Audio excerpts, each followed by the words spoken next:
leituras que temos feito.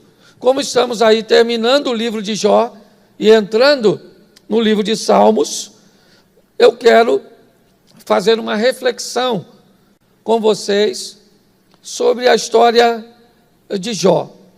Alguns acreditam, ao estudá-la, que a história de Jó, ela não aconteceu, ele é apenas um personagem fictício, e eu não vou te dar essa informação de forma precisa, mas seja como for, a história do filho pródigo também, né, é uma parábola, uma história fictícia, mas o que precisamos entender é que o conteúdo bíblico tem o propósito de nos trazer informações a respeito de um estilo de vida.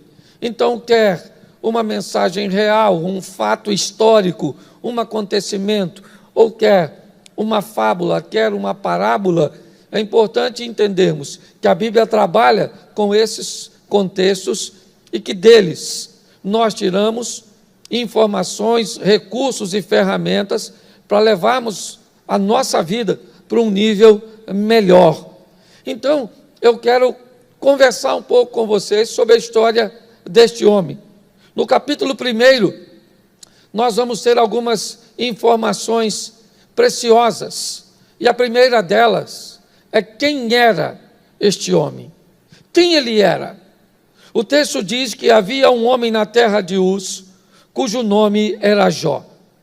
Este homem era íntegro, reto, temia Deus e se desviava do mal.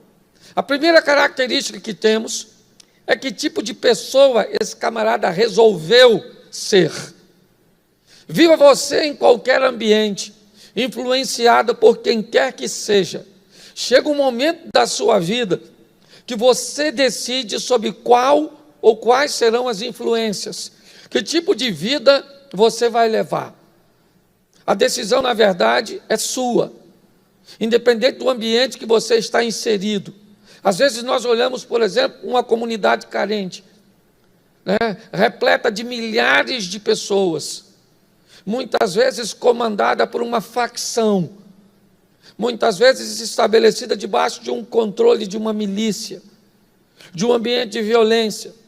Você pega meninos, e diversos são, sem pais, sem mães, sem estruturas, muitas vezes, educacionais, e nem de ensino, porque não é função da escola educar. Função de educar é da família. A escola tem o propósito de ensinar. Às vezes as pessoas querem transferir, né, a função da família para a escola, para a igreja, para outras instituições, enquanto, na verdade, a educação é a base que uma família deve oferecer ao novo indivíduo. Pois é, nesse ambiente caótico, onde grande parte das crianças observam tudo, lidam muitas vezes com desnível social e intelectual, mas, diga-se de passagem, um grupo bem pequeno, na verdade, por opção. Porque se não tivesse opção, outras pessoas ou todos os meninos se perderiam. Mas um grupo pequeno acaba se perdendo, entrando no tráfico, entrando nas drogas, entrando na bandidagem. Mas o que é isso? Isso é a escolha que as pessoas fizeram.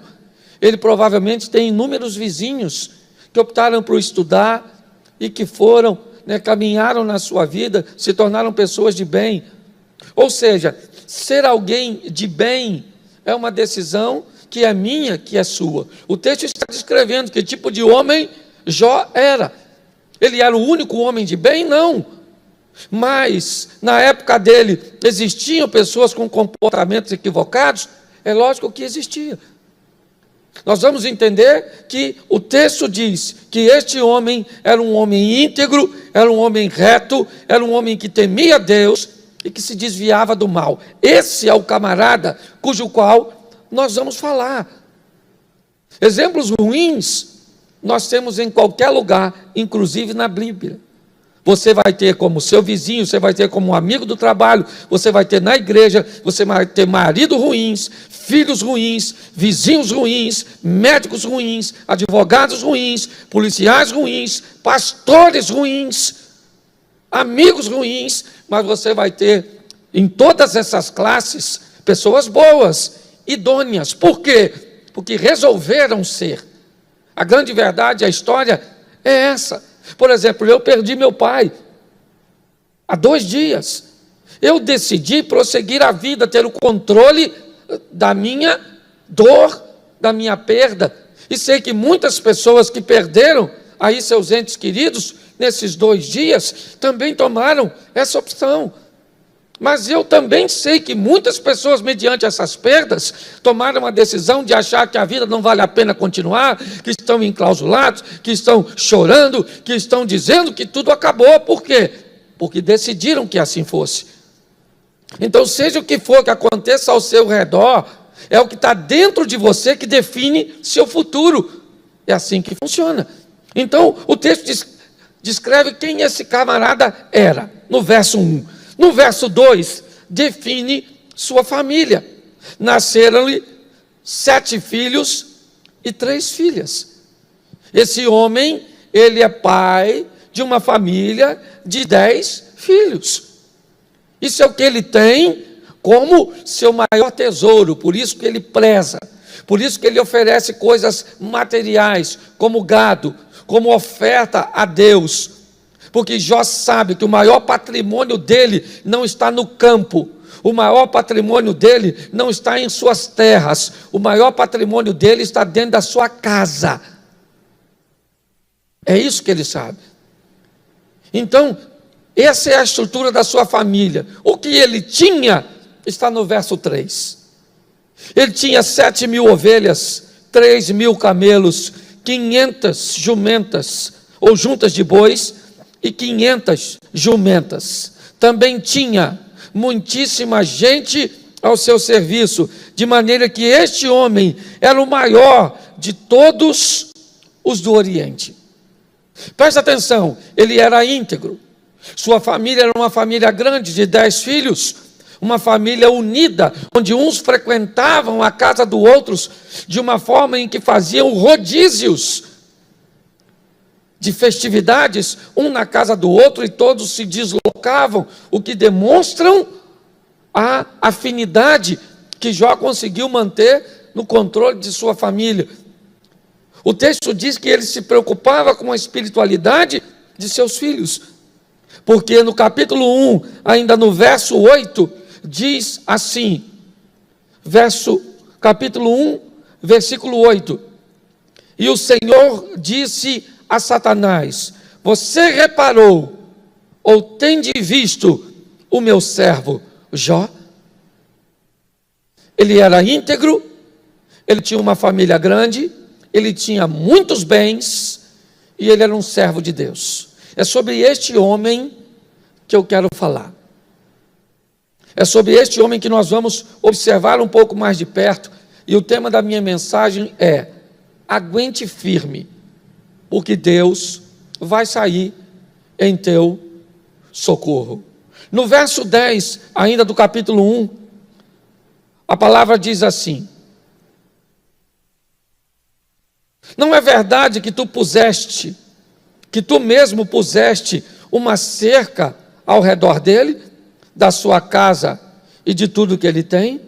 Abençoaste a obra de suas mãos e os seus bens multiplicaste na terra? Presta atenção nisso aqui, porque isso é muito importante. Essa é uma conversa aqui, perante o texto, entre o bem e o mal, entre Deus e Satanás, o príncipe das trevas, como o dono da luz, o príncipe da luz, o Senhor dos exércitos. Na conversa entre os dois, a pauta é um homem, um mortal, chamado Jó. Já vimos quem ele era, já vimos sua família, seus bens e sua fé. E é exatamente isso que faz com que Jó se torne um objeto no momento, né?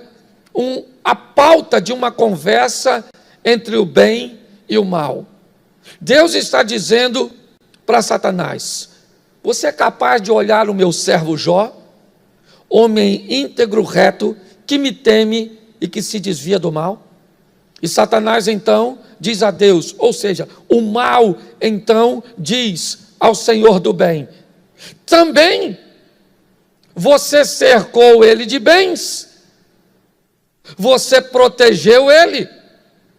Ele é um homem rico, ele é um homem próspero. E por que ele é tudo isso? Preste atenção, porque me parece que no diálogo tem um pano de fundo muito interessante. Um pano de fundo chamado obediência. Quando a conversa se inicia, ela se inicia de um obediente, né, recebendo as bênçãos de sua obediência e se tornando exemplo para alguém que desobedeceu. Quando Deus mostra um obediente para Satanás, a primeira coisa que o diabo diz é: mas você cercou ele de tantos bens, ele tem tantos benefícios, eu não posso mexer com ele. Preste atenção, em momento algum, o mal aqui, representado por Satanás, ele admite que a obediência traz alguns benefícios. Por que é que Jó prospera? Por que é que ele enriquece? Por que é que só acontece coisas boas na vida dele? A via de regra é simples, porque Jó faz e toma decisões corretas. O que está acontecendo na vida dele, na verdade, é resultado de suas escolhas. Ele escolheu ser reto, ele escolheu ser íntegro, ele escolheu servir a Deus e se desviar do mal. Só que nesse ambiente, onde esse cara faz tudo certo, todos nós esperamos que quando alguém faz tudo certo, sempre vai dar tudo certo. E agora este homem, ele começa a viver algumas tragédias da vida. Eu gosto muito da exposição do Velho Testamento, porque o Velho Testamento, ele não dá crédito a Satanás. Tudo basicamente que vai acontecer no Velho Testamento, ele é atribuído a Deus. Se o espírito é mau, que atormenta Saul, ele vem da parte de Deus. Foi Deus, é Deus que faz isso, é Deus que faz aquilo, e Deus deu ordem, e Deus, porque o Velho Testamento, ele não dá crédito nenhum para Satanás. No Velho Testamento, ainda que todos soubessem que Satanás é que faz o mal, porque Deus não pode ser tentado e nem a ninguém tenta. Ninguém pode fazer nada para tentar a Deus, para deixar Deus com raiva, de forma que ele perca o controle e castigue. Não, o castigo de Deus, na verdade, é a desobediência de algo, traz sobre si uma consequência. Deus não precisa castigar as pessoas se autoflagelam quando tomam decisões equivocadas a respeito de seu futuro, de aquilo que virá contra ela no dia de amanhã. Quando nós olhamos para esse ambiente, o que nós vemos? Nós vemos que Jó vai começar a perder as coisas. É muito comum, não no Velho Testamento, não no Novo Testamento, não, né, no ambiente medieval, na igreja primitiva, né, não simplesmente hoje, desde sempre, nós medimos nossa vida por resultados. Se as coisas vão bem, é porque Deus está comigo, né? Eu estou na obediência, está tudo certinho. Se as coisas começam a andar de uma forma que não vai muito bem, então eu começo a buscar um defeito. Onde foi que eu errei para o meu filho fazer isso? Onde foi que eu errei para o meu casamento acontecer isso? Onde foi que eu errei para essa enfermidade atacar a mim ou um dos meus? Onde é que eu errei? A teologia do resultado positivo sempre foi uma coisa muito presente.